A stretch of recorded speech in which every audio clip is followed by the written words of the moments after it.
Assalamualaikum warahmatullahi wabarakatuh. Waalaikumsalam warahmatullahi wabarakatuh. Perkenalkan, nama saya Syafirul Umam selaku host pada podcast kali ini.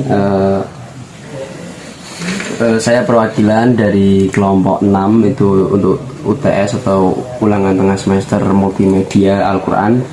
Nah, pada kesempatan kali ini alhamdulillah tidak usah basa-basi, langsung saja dengan narasumber kita, yaitu Kang Hisom. Ya, beliau dulu juga selaku mahasiswa UIN IAIN dulu, mantan presiden mahasiswa ya di UIN Salatiga.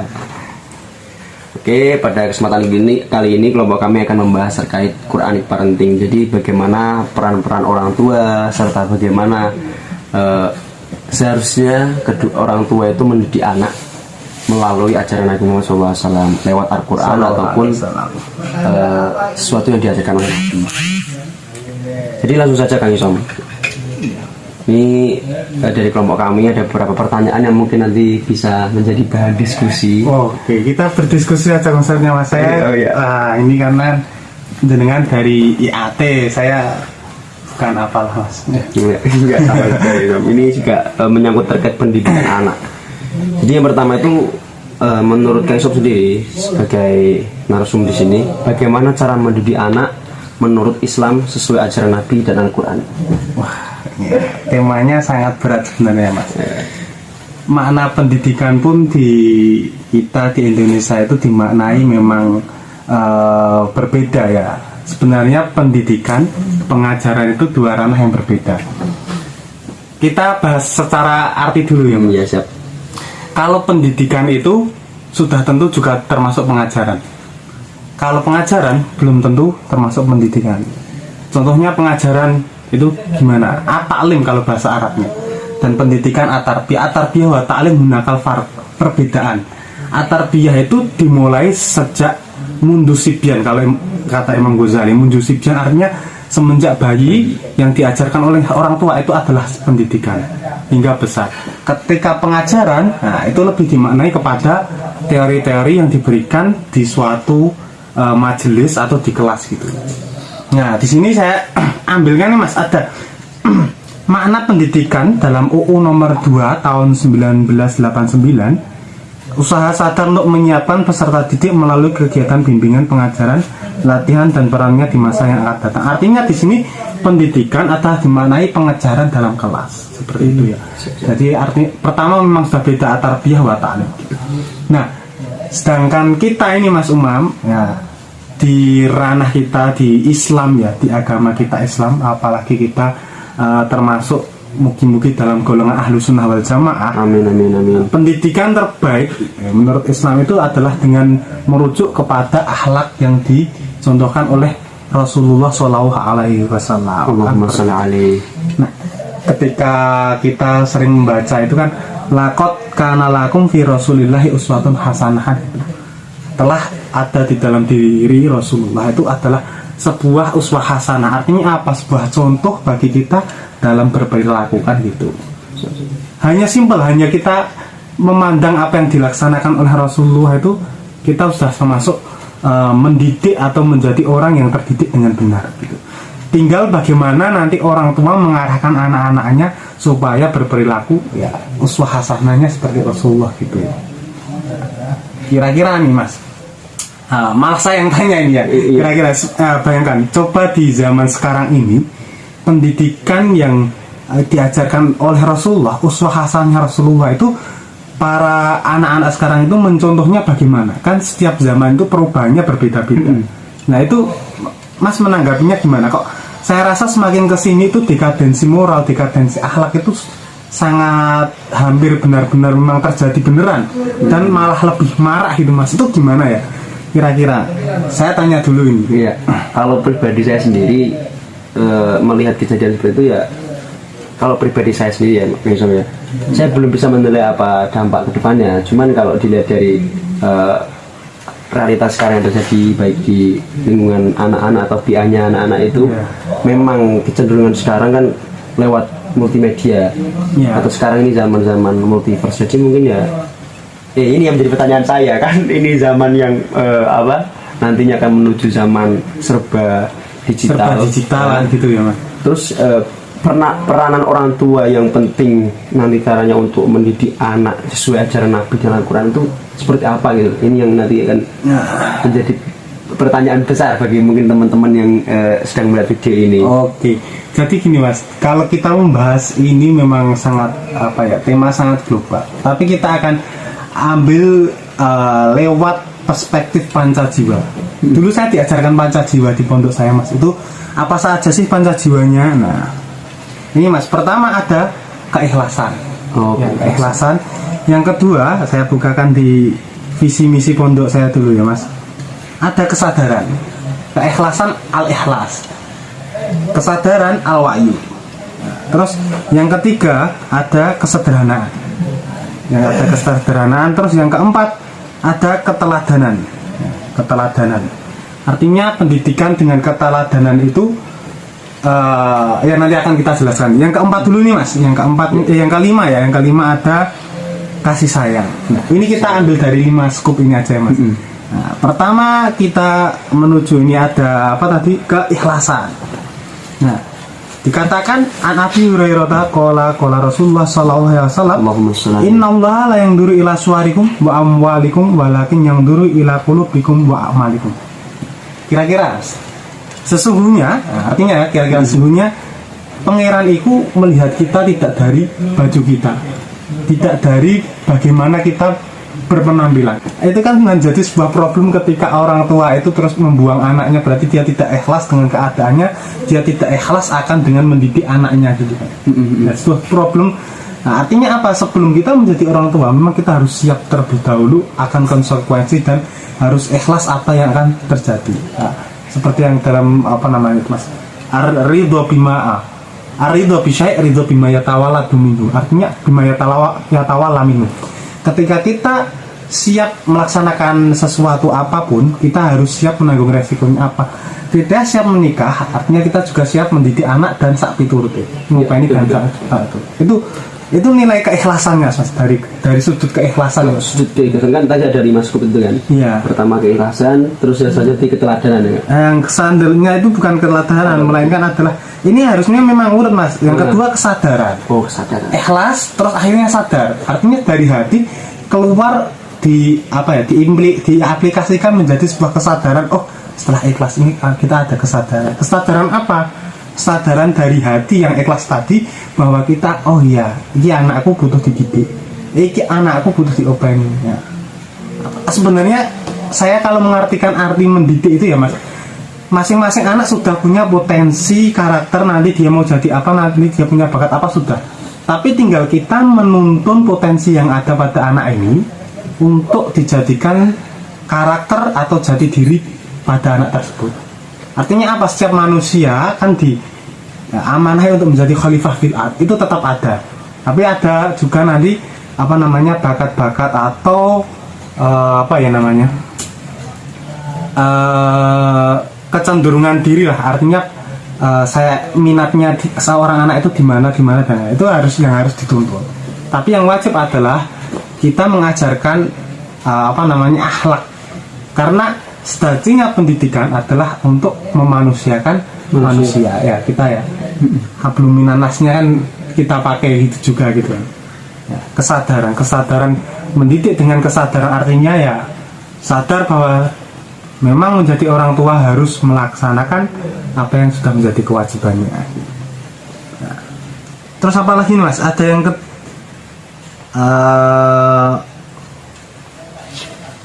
itu yang selanjutnya ada kesederhanaan.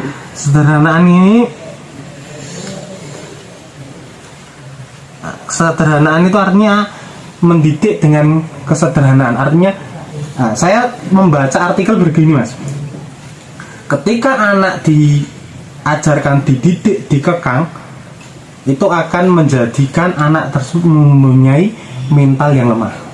Ketika anak diajarkan dengan kemewahan, dimanjakan, itu akan menjadikan anak tersebut mempunyai mental yang keras kepala. Artinya dia sudah terlalu lama terlena, artinya wis keenaan nyaman lah ya. Akhirnya ketika dia terjun di sosial, dia itu merasa bahwa kemarin tuh karena dimanja berkuasa, akhirnya dia masih ke bawah ini, apa namanya, keras kepalanya. Nah, maksudnya dengan kesederhanaan itu artinya ya kita ajarkan sebuah kesederhanaan, bukan berarti kekurangan, Mas. Dengan sederhana lah, dengan sederhananya, dengan semestinya, tidak berlebihan, tidak berlebihan, maka insya Allah yang akan ditimbulkan nanti sebuah kematangan dalam diri gitu kan. Ya. Terus yang ketiga ada yang keempat, Mas. Tadi mana yang keempat? Yang keempat keteladanan tadi atau tidak? Iya, keteladanan. Artinya, nah, tadi saya membaca bahasanya perkataan bentuk hal itu lebih baik daripada perkataan bentuk qaul. Menarik. Saya tadi lihat di NU online gitu. Pertanyaan bentuk hal artinya apa? Ajaran, didikan, ucapan yang berbentuk perilaku nyata. Kita mencontohkan itu lebih baik daripada kita sekedar ngomong. Nggak jarkoni lah. Ngajari tapi orang lakoni kan ngomong. Ora seperti kau yang ngono, Mas. Jadi misal nek kamu pengen mengajari anakmu ya yang masih kecil itu untuk sholat jemaah terus diajari. Sampai jangan ajarkan teori kamu harus sholat berjamaah, pahalanya banyak, ini enggak. Kamu cukup ajak dia, kamu beri teladanan sholat di masjid, biasakan kamu juga sholat juga di masjid. Insya Allah anakmu akan meniru kamu kan gitu. Banyak sholat apa namanya setelah itu ada mengajari Al-Quran. Mengajari Al-Quran tidak, nak baca Quran enggak. Kamu cukup habis maghrib baca Quran, anakmu ben tiru. Kita ciptakan suasana melalui keteladanan. Ya, itu aja Mas, kiranya keteladanan ya. Terus yang terakhir Mas, kasih sayang. Nah, ini kasih sayang ini sangat penting karena apa? Ketika 4 ini sudah berjalan, nah tinggal kita kasih sayangnya. Kasih sayang itu bagaimana kita mengasihi dan menyayangi anak kita. Kita ajarkan, kita didik dengan ya kalau dalam iklan kecap itu saya kayak kedelai malika hitam pilihan hitam. Yang dirawat dengan benar. Itu anak itu juga perlu gitu. Bahkan Nabi Nuh itu anaknya yang durhaka itu hingga titik banjir yang melahap sebagian bumi itu, anaknya pun masih dikasih bentuk kasih sayang. Gimana bentuk kasih sayang? Dikasih kesempatan. Ya bunayyar kam ma'ana. Apa terus lanjutannya? Walatakum minal kafirin. Walatakum ma'al kafirin ya. Pak, ya anakku, ikutlah bersamaku dan jangan bersama orang-orang yang kafir. Jangan menjadi bagian dari orang yang kafir. Kan artinya Nabi Nuh ini masih mengajari anaknya dengan mengajari yang ngandani dengan kasih sayang itu tadi. Saking kasih sayang ini loh. Tapi memang anak itu memang durhaka ya. Diceritakan anak itu durhaka. Ya? Kalau saya tidak salah loh, saya tak. Nah, artinya memang kasih sayang memang perlu. Nah, kasih sayang ini juga kita aplikasikan. Misal anak umur 7 tahun sudah diwajibkan, kalau dalam Quran menurut Al-Quran anak 7 tahun diwajibkan untuk sholat wajib kan ya. Terus ketika 10 tahun nek ra sholat dipukul kan. Nah, itu tapi dalam syarahnya Imam Nawawi Al-Bantani dalam pendidikan itu juga dikatakan bahwasanya ketika konteksnya memukul itu tidak relevan, maka jangan menggunakan cara memukul. Contohnya apa? Kita memukul di depan orang banyak, di depan umum. Itu sekiranya kok nanti membunuh karakter anak, maka jangan dilaksanakan di depan umum. Tapi kita laksanakan di belakang semua itu dengan kasih sayang. Tujuannya memang bukan marah, tetapi agar anak itu bisa berubah. Kasih sayang itu tetap kita salurkan lewat hati. Kalau kita salurkan dengan amarah pendidikan, saya rasa hal itu akan menjadi sia-sia lah. Karena kita mendidik harus kasih sayang juga kita libatkan. Selain tadi ada keikhlasan, keteladanan dan lain sebagainya. Itu tadi 5 scoop ya sudah disebutkan. Iya, Tapi 5 kalau- scoop memang ya enggak semua yang dalam perspektif Al-Quran terus kita diskusikan, tapi setidaknya 5 scoop ini juga ada sih dalam menurut Al-Quran dan ajaran Rasulullah gitu. Ya, betul. Terus gimana ini Mas? Terus selanjutnya ini perihal tadi, Mas, bahwa kadang kan orang tua itu mendidik anak lo tadi seperti halnya memukul. Ya, Nah, memukul. Kadang kalau di depan umum itu kan bukan menegur namanya, ya, tapi mempermalukan. mempermalukan. Nah, ini apa ya, gimana ya? Cara orang tua ini ada di pertanyaan kedua sebenarnya, Sam. Iya. Nah, ini melewat peran dan tanggung jawab orang tua yang seharusnya dalam memberikan contoh perilaku yang baik menurut Al-Quran. Kalau seperti tadi kan memukul di depan umum, mempermalukan itu kan sebuah perilaku yang buruk. Nah, Iya. seharusnya peranan dan tanggung jawab orang tua itu seperti apa? Kalau ini kita ambil contoh dalam kehidupan nyata ya Mas. Kebanyakan anak yang dihukum di depan umum, di publik itu akan merasa dia malu. Yang pertama memang dia malu. Yang kedua, alah apa bapak ini marai aku sin ini. Nah, tapi ketika kita laksanakan misal di ruang privasi dengan anak dan kita sampaikan dengan hati, misalnya kita sampaikan dengan hati juga dengan hati-hati, artinya kita menyampaikan memang sebelum kita memukul kita sudah bercakap. Ketika anak sudah mau berkonsekuensi, tidak akan mengulang dan akan menurut, nah, maka tidak usah kita laksanakan pukulan itu kan gitu. Nah, ketika anak kok masih membangkang, kita pukul aja dengan niat ini sebagai pendidikan, sebagai pengajaran bagi anak tersebut agar besok tidak melaksanakan kesalahan yang sama. Bukan berarti kita dendam kepada anak itu.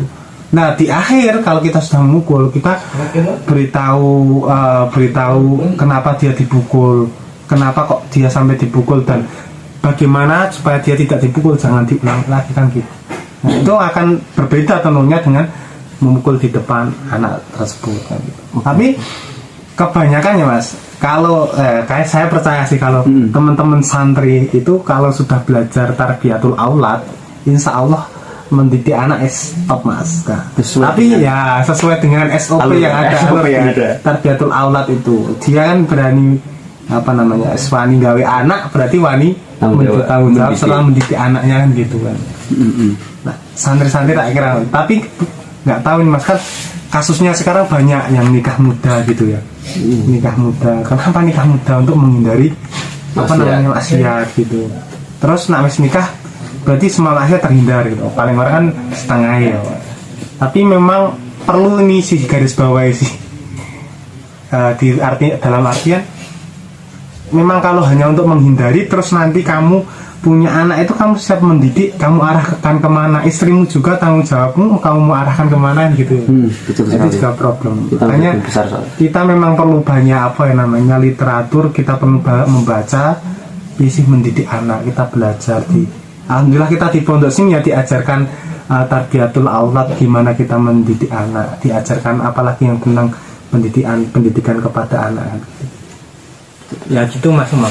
Ya, kiranya ini apalagi yang menjadi problem di masyarakat terkait mendidik anak. Sebenarnya saya juga belum punya anak, cuman saya ngomong aja sesuai dengan apa yang pernah saya pelajari. Ya walaupun agak sedikit lupa, paling enggak saya bisa menyampaikan sedikit banyak gitu ya. Oke, siap. Ini yang lanjut pertanyaan ketiga saja Kang Som.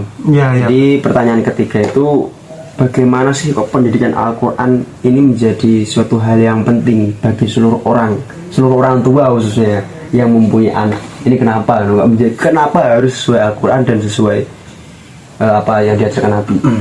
Al-Quran ini kan sebagai tuntunan bagi kita ya, dimana kita harus berpedoman, dan kepada apa kita harus berpedoman kan kepada Al-Quran. Tentunya dalam skup mendidik anak memang ya Al-Quran ya kita jadikan sebagai tuntunan kan gitu.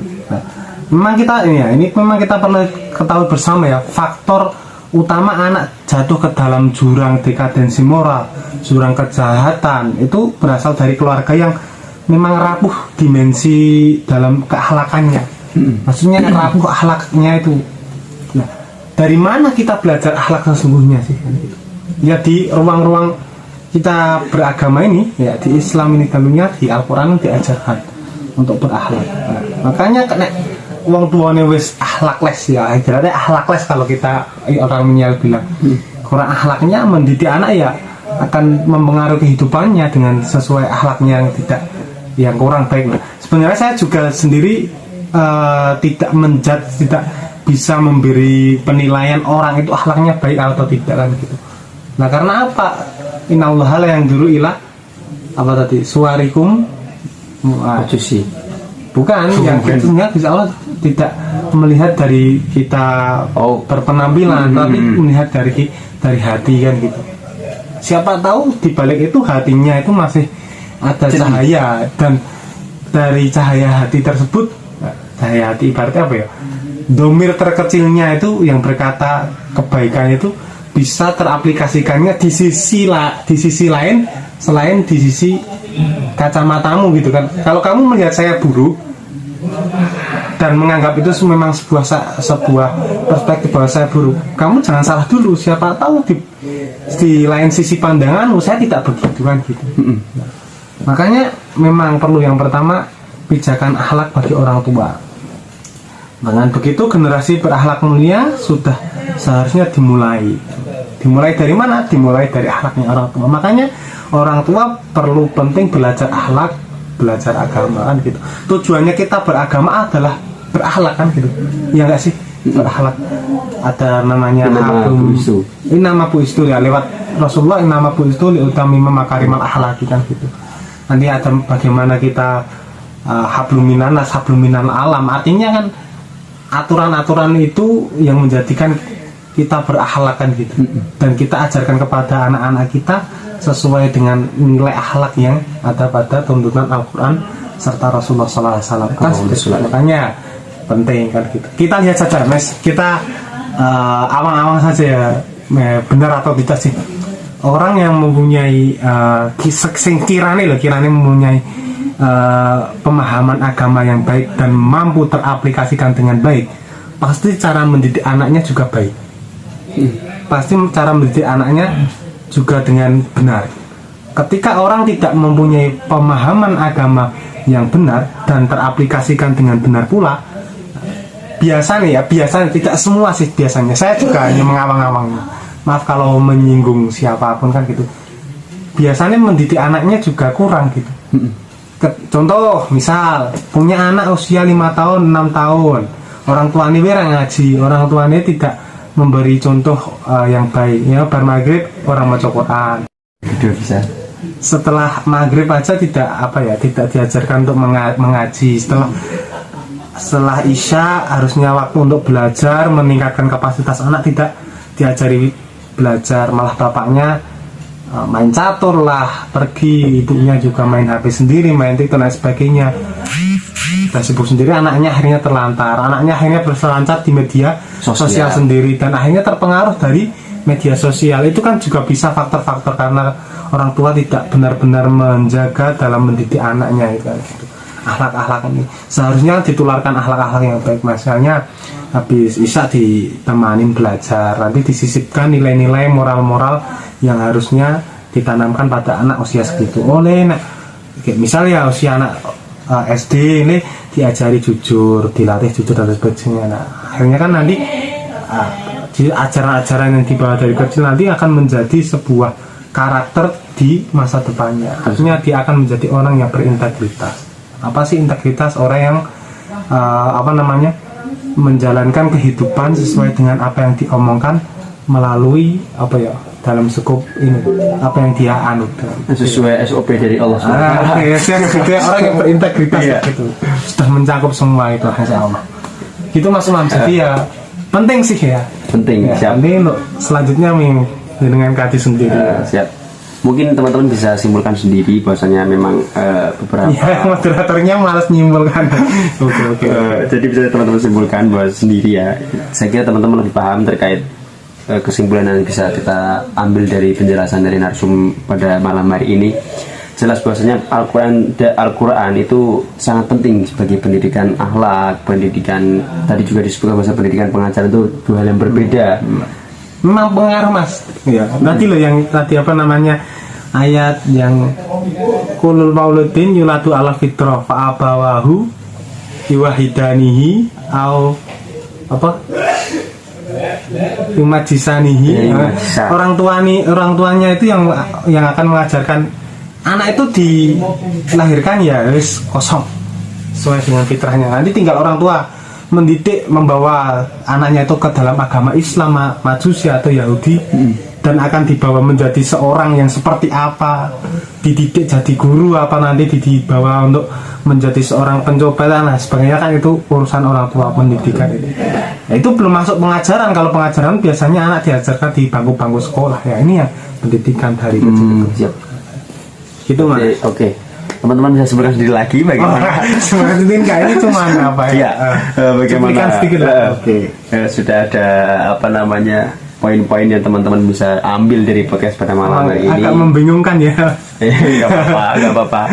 Tapi teman-teman saya kira ini semoga menjadi forum ataupun majelis yang insya Allah diberkahi oleh Allah Subhanahu Wa Taala. Amin amin amin. Mungkin itu saja dulu. Kami dari kelompok 6 meminta apa ya? Intinya closing statement.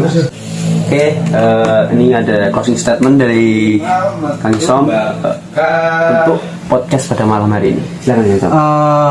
Nek berbicara tentang pendidikan itu sebenarnya outputnya bukan pada teori-teori yang mampu dia keluarkan ya Mas, mampu dia ucapkan, mampu dia kuasai, tapi keberhasilan pendidikan yang menurut yang saya pahami adalah berbentuk pada perilaku. Ketika si anak itu mampu berperilaku dengan baik dan memuliakan orang lain, misalnya menghargai, itu merupakan sebuah keberhasilan dari pendidikan tersebut. Ya misal Mas ya, anak si A ya, si Fulan, dia wis diajari pendidikan banyak, teorinya diajari teori banyak, dia mampu mempraktekkan, mengulangi teori-teori tersebut, tapi dia tidak mampu mengaplikasikannya, kan sama saja Zong ya. Artinya keberhasilan adalah mampu dirasakan oleh dirinya dan dirasakan oleh kemanfaatan orang lain kan gitu. Sesungguhnya kan hidup ini apa? Bermanfaat bagi orang lain apa namanya? Anfa'ulinas. Khairun nasi anfa'hum linnas. Itu ya closing statement. Khairun nasi anfa'hum linnas. Oke, mungkin sudah itu saja. Ketika teman-teman mau menghubungi Kang Som bisa ya sini. Bisa lewat sini ya. Iya, ini ada celana-celana. Tidak apa-apa, karena memang ini kesederhanaan tadi. Kesederhanaan nanti kita ya. Untuk kesederhanaan. Mungkin itu saja kurang lebihnya dari saya pribadi, perwakilan kelompok 6. Mohon maaf sebesar-besarnya. Semoga kita bisa mengambil hikmah dari podcast pada malam hari ini. Amin. Amin. Aku qouli hadza wa astaghfirullahi wa lakum. Assalamualaikum warahmatullahi wabarakatuh. Waalaikumsalam warahmatullahi wabarakatuh.